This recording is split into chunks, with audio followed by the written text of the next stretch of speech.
Hello there and welcome to DraftKings UK. This is Tyron Atkins. And yes, this is week 2 of the English Premier League. After such an exciting first week, we're glad to be back. Joining me as ever, we've got Andy Davis, Edo Del Monte, and Jamie Hinks. Gentlemen, we've got, there's many games this weekend, but we're going to cover just a few of them. The ones that we feel are the big ones, highlights of the week. We're going to start off with the Friday night game. That's right, Friday night football has come to the English Premier League, and it is Man United versus Southampton. Man United had a great first opening game this past weekend. Southampton, they just drew the 1-1. Jamie, I'm going to start with you. How do you see this game going? Well, Southampton love to travel to Manchester to play Manchester United. They haven't lost on the last 3 occasions they've been up there. Louis van Gaal never beat them at Old Trafford while he was manager. So, I mean, the form's on their side. You know how much I like histrionics. You do love histrionics, this is true.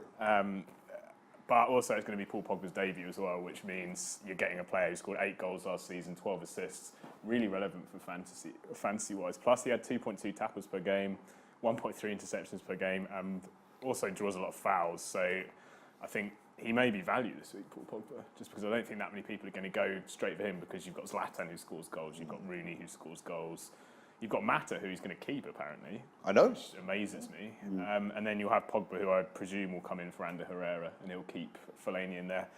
Southampton, I think it's going to be a case of thanks for turning up, because I think under this new manager, they're going to struggle to beat a Mourinho team.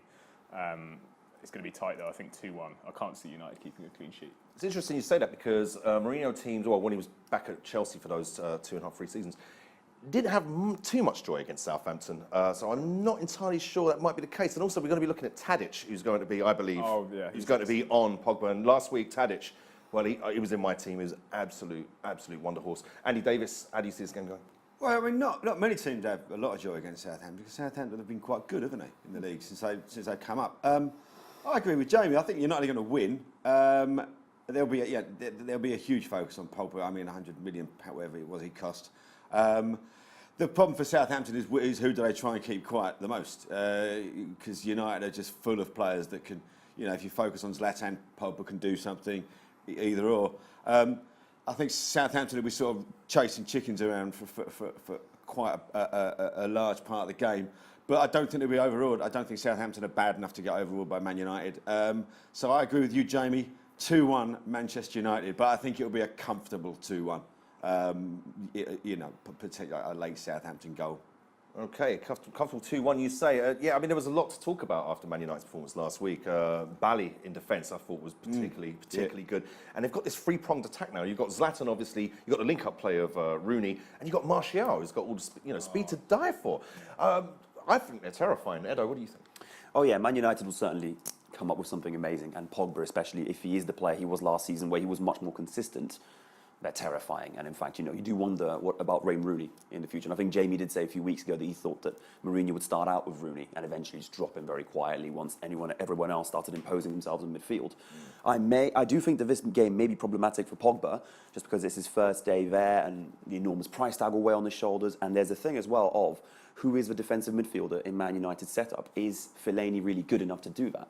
Because I don't think he's ever uniquely been that. He can do more things, not very well, admittedly, but I do wonder, with Ward-Prowse, Redmond, and Tadic countering you, and you think about Shane Long managed to score twice against City last season, once against Chelsea, once against Arsenal. Yeah, I do have problems with United keeping a clean sheet, so I do see Southampton scoring. I'm really torn between a 2-1 win for United or a 1-1 draw, because last week against Watford, they faced a very sort of strong side, strong defensive side anyway, against a man who is quite resolutely for, just barricading everything.